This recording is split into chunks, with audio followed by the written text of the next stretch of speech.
Deep into that darkness peering, long I stood there, wondering, fearing, doubting.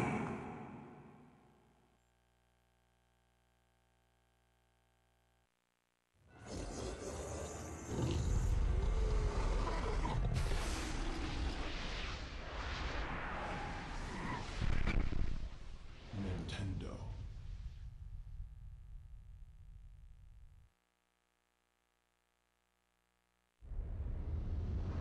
You too will come to understand fear as I have.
Hello guys, and welcome to my Let's Play of Eternal Darkness Sanity's Requiem. Now, I've been debating how to go through with this. I was debating to do a run of every single Ancient, even though the runs are pretty similar, and basically have it to where, once I finish all three of them, or once I finish the second one and the third one, I'll go back to the beginning of the very first part of the Let's Play, and I'll put a little thing that says, you know, pick which Ancient you want, and it'll go to each of the different Let's Plays. And what I'm going to do is that, you know what, I'll just go ahead and play the game. I'll show you all how it is. So we're going to go ahead and do the first chapter, and so on. Wait, no, don't want to... Yeah, start game. Okay, there we go.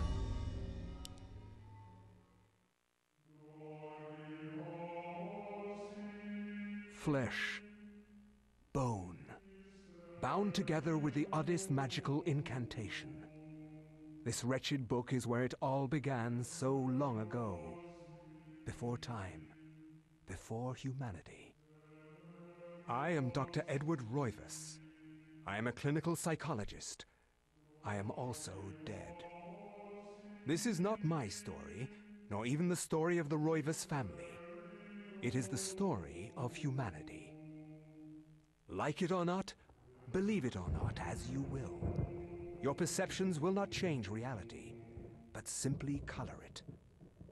Humanity has been on the edge of extinction for 2 millennia, ignorant of so much and dependent on so few. The Guardians grow restless, their time once again near. Whether by fate or misfortune, my family has crossed their path, and they didn't take kindly to it. Their attention turns to my granddaughter, for she is the last of my line, and the last hope for humanity. Big picture.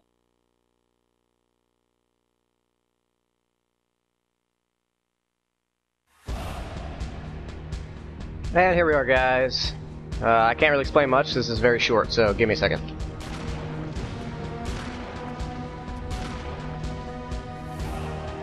Reload.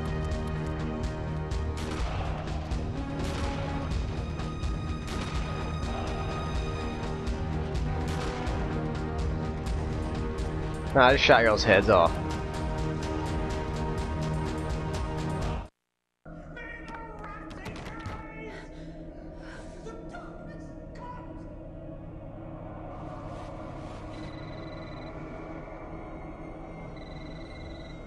Remember me, Alex.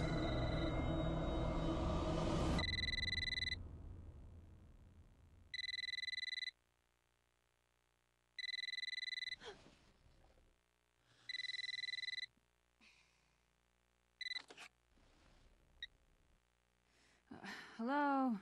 Miss Alexandra Roivas? Yeah, who's this? This is Inspector LaGrasse of the Rhode Island Police. I'm sorry to disturb you, but there's been an accident with your grandfather. I'll be on the next flight out.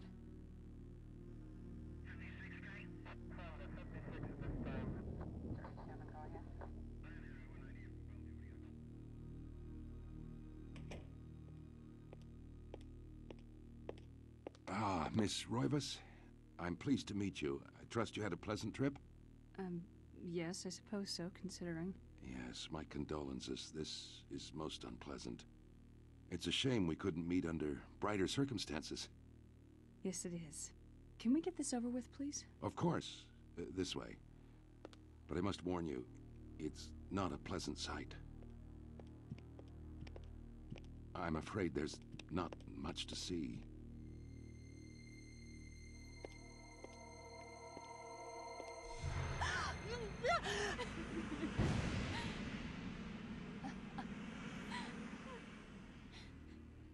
Miss Roivas, is that your grandfather, Edward?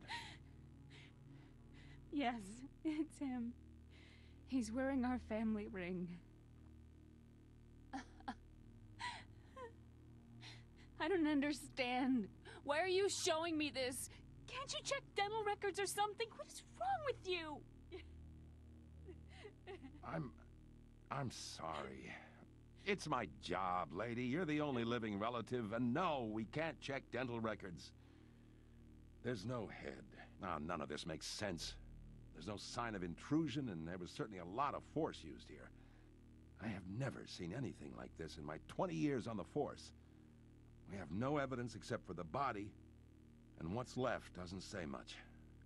Ugh, we don't have a single clue. Well, you better find out who did this. I'm not leaving Rhode Island until you do. There must be some clue in this old mansion revealing what happened. I want answers. So do I. I wish I had some.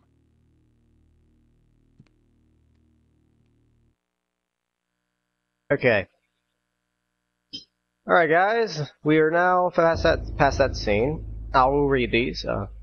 Shocked by her grandfather's mysterious death and frustrated at the incompetence of the local police, Alex vows to uncover the truth. She decides to search the mansion, the place where Edward conducted his research. If there was a tie to his past, and possibly a tie to his murder, it would be here. Now, think about this game, Dawn Darkness. Obviously, it's a horror game. I'm not going to go too much in detail. I'll just play the game. I'll let the game speak for itself in certain ways. What I will say is how I want to go about this. I will say I do like examining things, even though I already know how to beat this game. It's a very, very easy game. I'm telling you now that it's short too. It's just kind of why I do a let's play of it. Just go ahead and get another game under my belt. But alright, let's go and examine stuff. Beautiful carriage clock. The hands appear to be stuck, yet the clock continues to tick, with the time permanently on 3:33.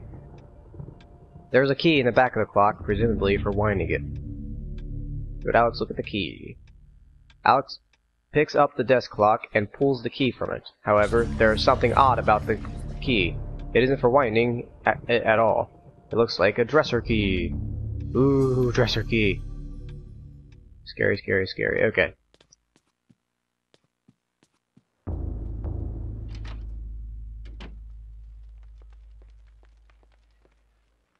The wooden plaque is fastened to the door, taking the place of the lock. A colored sigil is carved into the wood above the wide slot. The slot is just wide enough to insert a narrow blade. Ooh, wonder what that will mean for us later.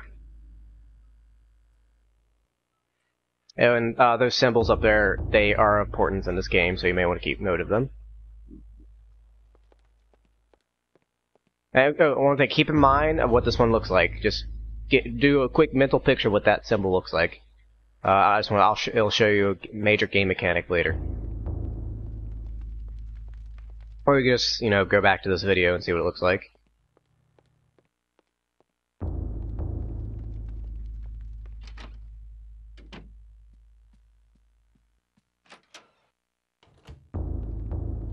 Yeah, I'm trying to keep quiet because I'm just, trying to get the atmosphere up when I only talk when I need to. For this level, the rest of the levels, I'll talk my ass off. A grand piano stands here, awaiting the hands of a decent musician. Unfortunately, Edward never really lived up to that description, and as such, the piano fell into disuse. I'd play the piano, fuck, I'd play the shit out of it. Anyways.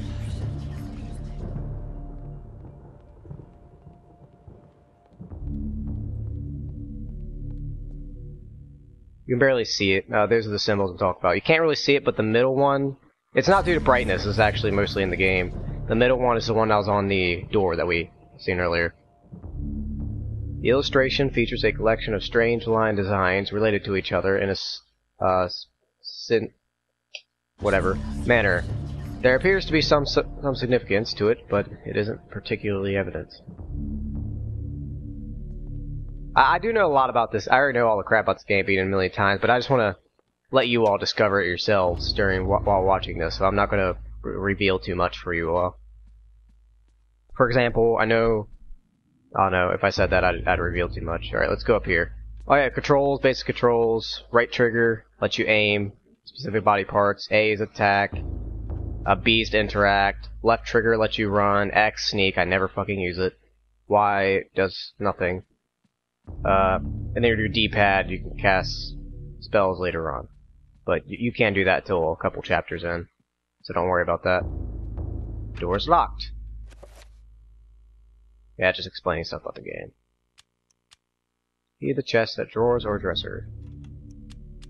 This is the second key to the this is the key to the second floor of the Royvis mansion. It looks very old and worn. Hint, hint. The key comes apart in the lock. The key to the second floor is broken. Perhaps there's a way of repairing it?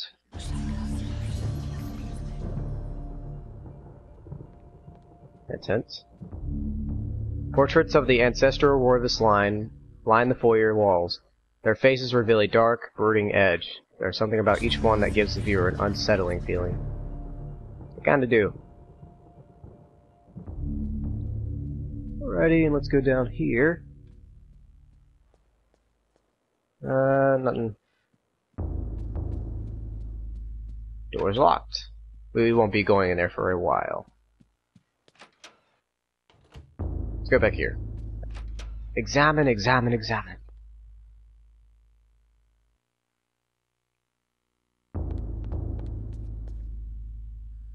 A globe cradled in a wooden frame. Its glossy surface is painted in the likeness of an ancient map.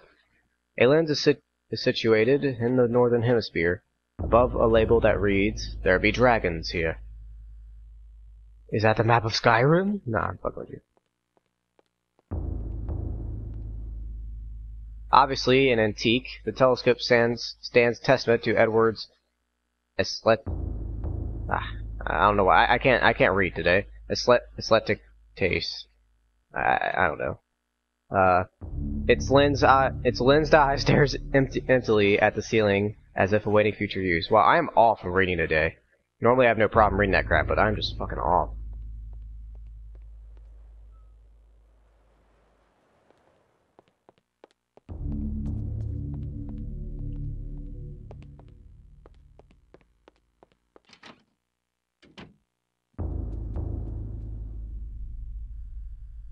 In the warm glow of the candlelight, the Royvis family tree hangs from the wall.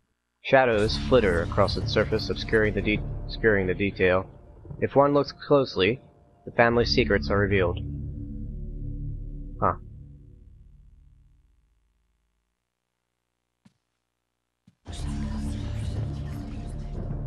These books contain the history of the Royvis family.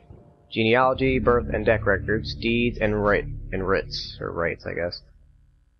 The Royvis family history is a troubled one. As Mediterranean immigrants, the early Roivists were shunned by other settlers in North America. Suspected of witchcraft, the Roivists were convicted during the witch hunts, forcing them into hiding. As memories fade, the Roivists rebuilt their lives.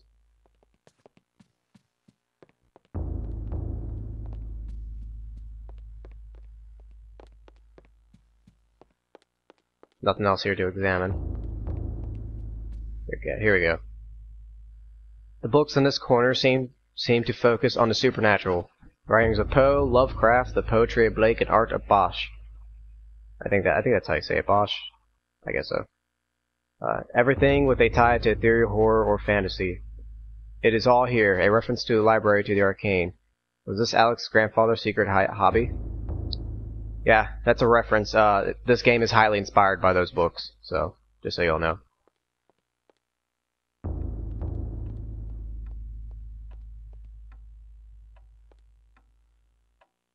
Huh.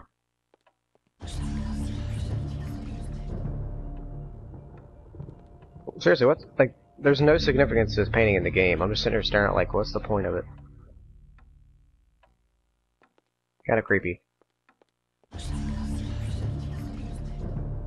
A slight draft can be felt issuing from beneath the bookshelf, almost as though a vent or empty space behind it.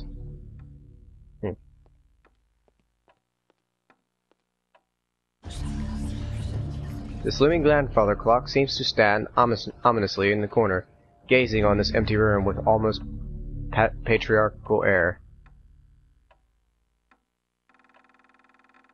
And if you don't know, 333 is on the other clock, small clock that we got the key from. Oh god.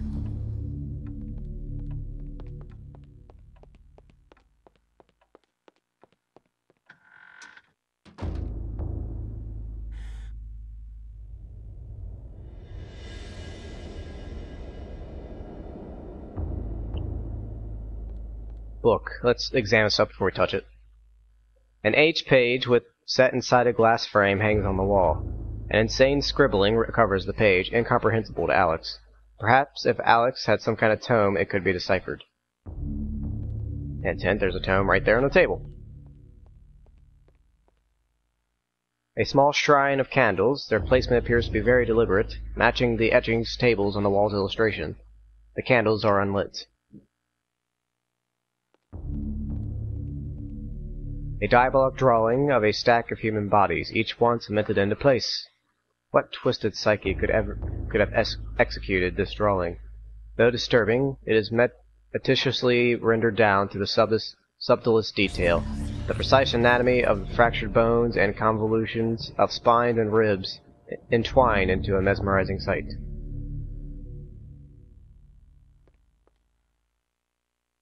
An ancient Roman weapon, a gladius, is on display above the fireplace mantel, another token of its eccentric junk. I guess so.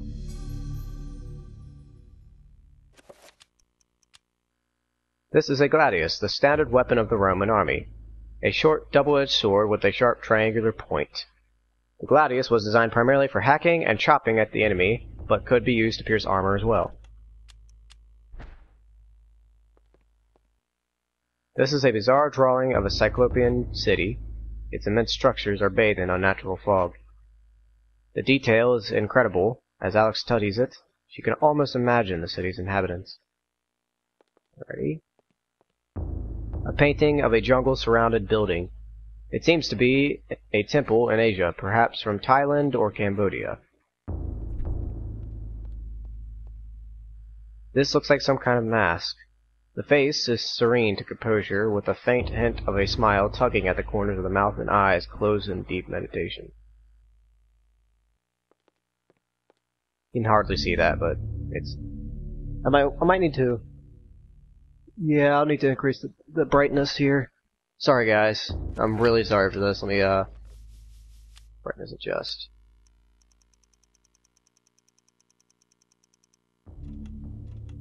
Is that too bright? Okay, there we go, that's a bit better.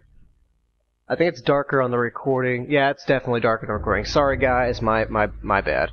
Okay, that should be good. It's kind of a little bit bright on my TV screen, but when I look at the recording, it's not bad. Okay. This Gothic cathedral is silhouetted against a stark light. The image is vicious and devoid of subtlety.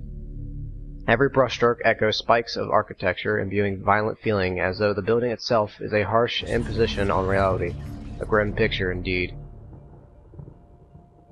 Alrighty, I think we'll go ahead and end this video. I think we've did good enough here, and I'll see you in Chapter 1 of Internal Darkness. Thanks for watching.